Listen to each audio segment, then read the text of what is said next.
Why do women have to get overweight, stressed out, and old in our 40s? Who said that?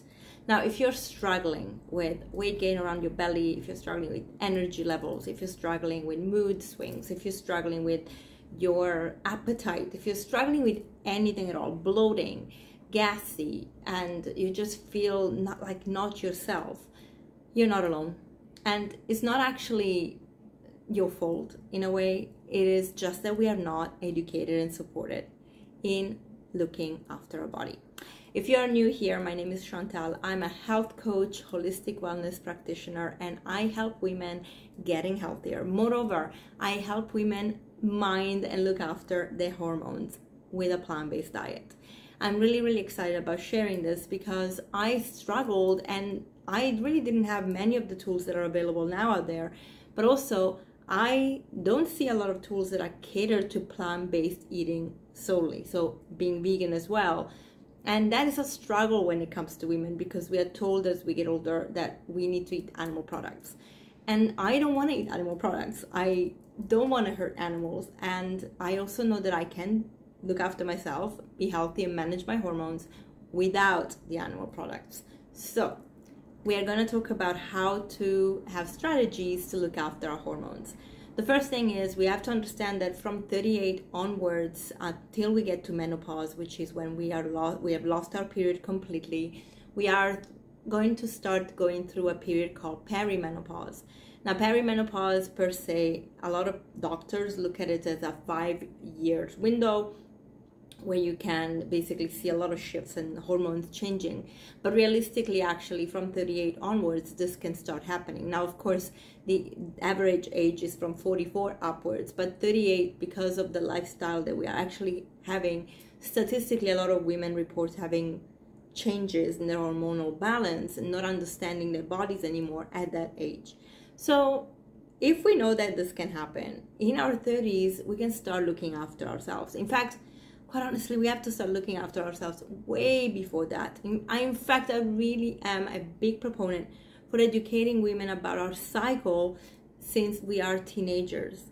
Just because you're a teenager and you're young and you can get away with so many things, that doesn't mean that your hormones are not going to affect you then and onwards. And if I had known that, I think I would have also avoided eating disorders that I had. Mostly because I would have had a better relationship with my body, with my moods. And of course, there is a lot of inner work that has to go into that probably comes with maturity rather than just with nutrition and lifestyle. But I really feel that I didn't have the tools, and now I really want to share them with you. So if you're a woman between 38 and 52, 55, then our changes are very real. And the thing is that you can measure hormones sometimes. You can even do a Dutch test and you see like there's nothing wrong with your hormones. You can do different tests that are available in the holistic space as well, which don't really show much, that almost tell you like everything is fine. Your blood work could be perfect. That doesn't mean your hormones are not struggling. And we have to understand that although as women we have a 28 cycle generally with hormone fluctuations, throughout the day we also see fluctuations.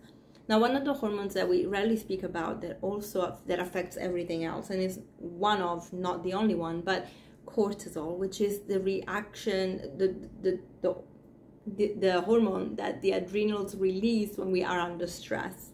Now, in a normal setting, in our evolution, cortisol probably kept us alive, like adrenaline, right? When there's dangerous, it goes up. We have more sugar to have more energy to drive, to like run and escape danger and think. But with our modern lifestyle, where constant stress and non-stop, we can really get stuck into that standstill of stress after stress after stress, which means our adrenals are not prepared for this. They're like, what is going on? And we have this cortisol flashing our body. When cortisol comes in, it's going to impact our hormones. It's going to impact our estrogen. It's going to impact our progesterone especially. And it's going to impact everything else. It's going to impact how we feel throughout the month. So we don't really know why. We can't sleep properly. We can't have the energy to exercise. We are starting to gain fat when we're not even eating much. It's crazy. And it happened to me when I was taking the herbs, actually 2 months ago. I was taking the herbs, and it was working on my thyroid, pituitary, adrenals, and because of Vitex increasing estrogen, obviously my body was trying to adjust. I started actually gaining fat around my belly area, and it was a lot of bloating. And I wasn't eating more than normal. I wasn't eating different to what I usually do with my fasting and my eating windows. I was really not doing anything different. And I was like, this is curious. And as I stopped the herbs, it took me about a month to then adjust. But I also noticed like my body is also trying to figure out how to feel at different times of the month. And I also learned how to sustain and support my hormones at different times of the month. But because of cortisol, we can actually really struggle to balance out. Cortisol also allows, as I said, more glucose into the body. So another hormone kicks in, which is insulin, which wants to bring that glucose into the cells. But when we have too much of it, we can become resistant to it. This is something that happens a lot as we actually mature and go into our 40s and 50s. We become more insulin resistant. So having a diet that supports the body is really important. One of the things that we want to do is that we make sure we don't have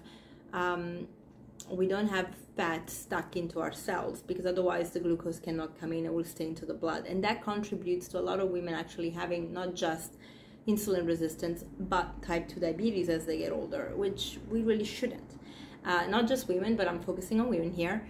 And that obviously throws off all the hormones. Now, anytime we have more fat than we need into our body, especially around the belly area, we are also increasing the production of estrogen.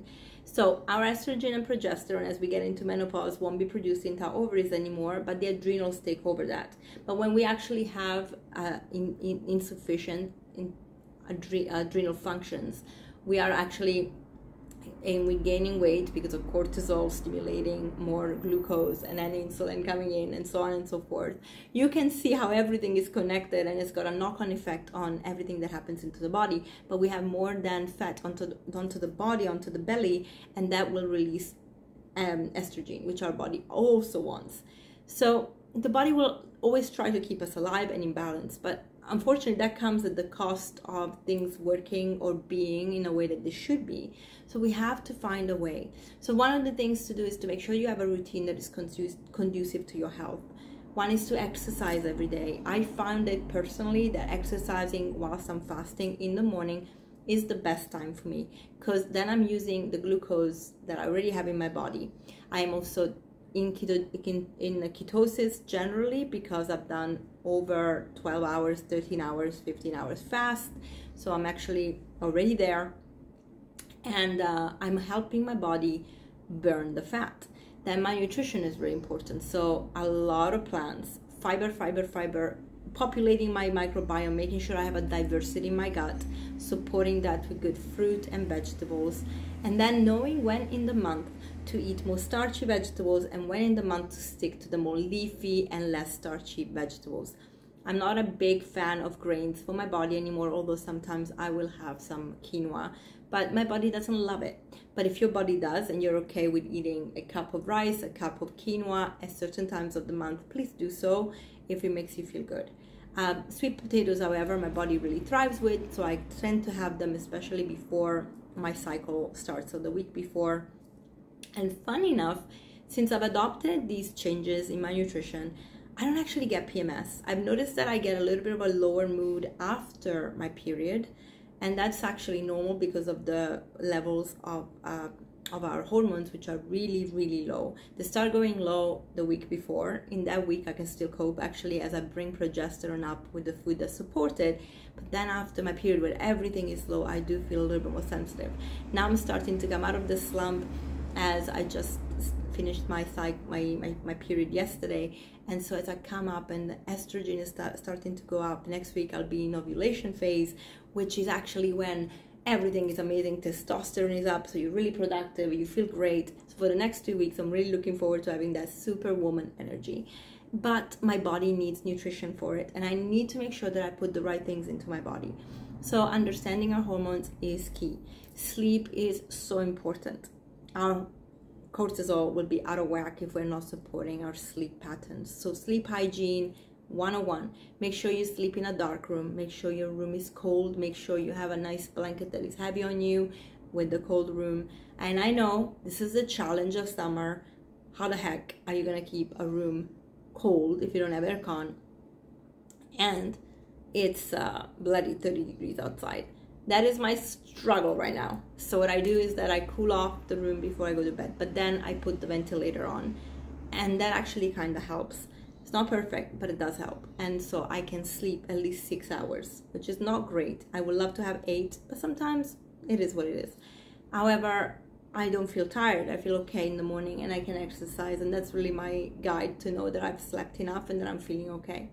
Relax during the day if you can, especially when it's warm. Look after your pressure. If you have low blood pressure, just make sure you are looking after yourself, hydrating your body, relaxing, being in the shade.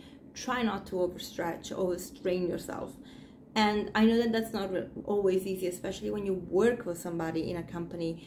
And not a lot of companies don't acknowledge that we have cycles and we have our, rhythm that is different from societal rhythms. They're starting. There are movements in place for that, but I know that you have to cope with that. So try to manage your diary so that you can really focus on putting certain things in a certain time of the month, and then focus on when you have to take it a little bit easier, because your productivity is not going to be 4 weeks out of the month. It's just impossible for us women. Men can do it, we can't. So paying attention to that, really, really important. Now I know if you have kids, it's an extra added thing to think about, but also something to maybe look at your diary and see when you can have a bit of time for yourself away from the kids. So try to really create this beautiful movement of things happening in your body, in your life, and I promise you, you will feel like a different person. So I have experienced this. I am sharing because I have personally gone through every single bit of my hormonal changes. Not only that, but actually my life has changed a lot, especially lately. So I am really here to tell you, we can manage it, we can do it. You can work with me. I am super happy to support you. I will be sharing more and more online programs that you can even do on your own, where you really get the support, but you are studying and you're learning, and you can take it to the next level. In the autumn, we have amazing workshops coming up on weekends so that you can really join and learn more, move your body with yoga, learn about my style of yoga, and truly focus on being the most productive that you can be. It is quite, I love changing lives. Having said that, I have another video that I'm going to actually put out there. I am taking on a path that is different from what I'm doing on a day-to-day basis in terms of industry, but I'm really, really looking forward to trying out, and I'm really looking forward to creating magic there, because I think you can create it everywhere. Okay, I will see you soon, and